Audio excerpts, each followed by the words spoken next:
নমস্কার বন্ধুরা, সবাই কেমন আছেন জানাবেন।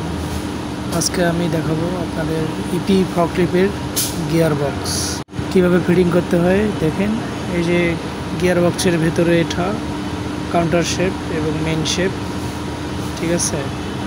আমরা এখন অটো গিয়ারটা ঢুকাবো। এটা হচ্ছে অটো ক্লাস প্লেট, অটো ট্রান্সমিশনের। এটা এখন আমার ভেতরে প্রবেশ করা হয়ে গেছে। এখন দেখেন আমরা